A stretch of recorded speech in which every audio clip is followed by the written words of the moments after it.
it's kind of scary. I mean, they were like, "Can we take the cameras and look in your gun safe?"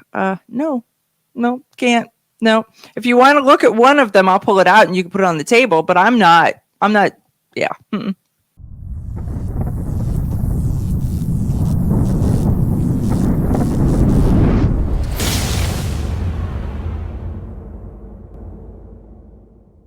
No, and that's it. It takes guts to open yourself up to those. We had a Vice documentary come and do a project that I was working on, and so they featured us and the Second Amendment and guns and concealed carry and all of that in an hour-long documentary, and it's kind of scary. I mean, they were like, "Can we take the cameras and look in your gun safe?" No, can't. No. If you want to look at one of them, I'll pull it out and you can put it on the table. But I'm not. Yeah. Mm-mm. And they're like, "Well, why not?" Yeah, they want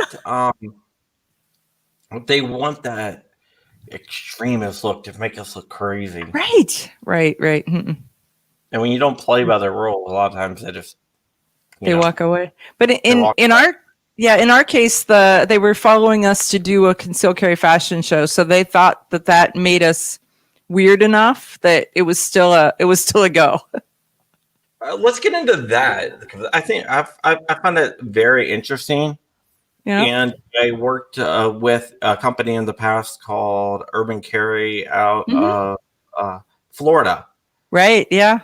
And there's a husband and wife that owns it, and the wife is all about women's concealed carry fashion, purses and everything else. So let's get into that. I just want to know a little bit about your concealed carry fashion show. Well, it started with I'm an instructor, and it started with my students kept saying, "Well, how do you carry?"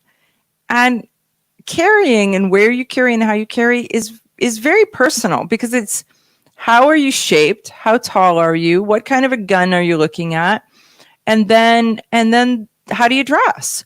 Are your clothes tight? Are your clothes loose? Are you wearing shirts that aren't tucked in? Are you wearing exercise clothes? Exactly what are you? How do you dress? Do you wear business suits? All of those things go into the mix of how do you pick the perfect concealed carry. And so I would answer questions, and then I'd get more gear, and then I'd show more, and then I'd get more gear. And so we started to go down this path, and then we decided, well, let's do a fashion show. So we did a fashion show, and it was extreme. Well, we sold out. 200 seats, 200 tickets. We sold out. And then the guys were like, "Wait, you did a fashion show and it was only for women. That's not fair. What about us?" And I'm like, "You guys wear jeans and untucked shirts." Not that I'm stereotyping, but how many different places do you put it? In the appendix at 4:00, exactly what. But no, we got, so we've been doing fashion shows since 2014. And we do about 25% male models, 75% female models.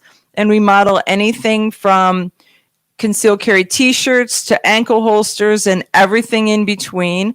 And purses, backpacks, bags, the accessories that kind of go with it, and just demonstrate. Really, the concept is we show you what you can't see. And because most people, when they first start to carry, don't you feel like your gun has got this neon sign that's pointing to it saying, "Don't look, there's a gun right there, a gun. See it? Is it printing? Look at the..." And really, you find out that most people aren't paying any attention. You don't really realize it's there. It's not that big of a deal. And so by demonstrating what they can't see, it helps people be more comfortable about what they do and how they carry. In the state of Ohio, 1 in 14 adults has a concealed carry license. You don't see people's guns. You don't notice. Yeah, when I used to teach concealed carry classes, one of the things I used to always point out is when you're wearing a gun, don't worry about it printing when you're out.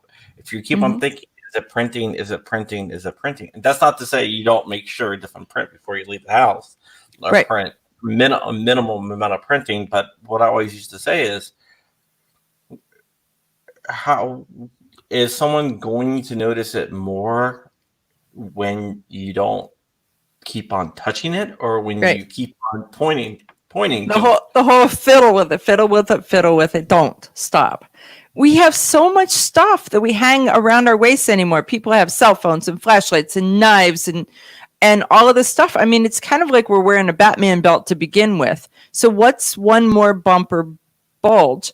And then there are people who are built with a bump or a bulge. So even if you see something, would you really say something? Or do you think, I wonder what you got there? Yeah, people are not going to notice. People are so into their phones and everything else, Right. that they don't even notice at all. They don't. It's really funny. One of the other things I used to do is go, okay, don't look around. The person behind you, what color shirt are they wearing? And they'll be like, I don't know. And they're like, so you're gonna notice what they're printing, but you're not gonna notice a colored shirt, the shirt that they're actually wearing. Yeah, can you tell me if it's a button up or if it's a t-shirt? You don't pay any attention. Yeah, exactly. Yeah, so the only way you're gonna pay attention to it is if someone keeps on doing something out of the ordinary, like reaching back, touching it. And that's one of the things that is the hardest to break, because that's going to be a habit when you first start carrying a firearm. Whether you like it or not, you're going to have to make a conscious effort not to do that. Right. And because in the very beginning, you need to make sure that it stays covered. Your shirt doesn't come up, and that it stays where you put it.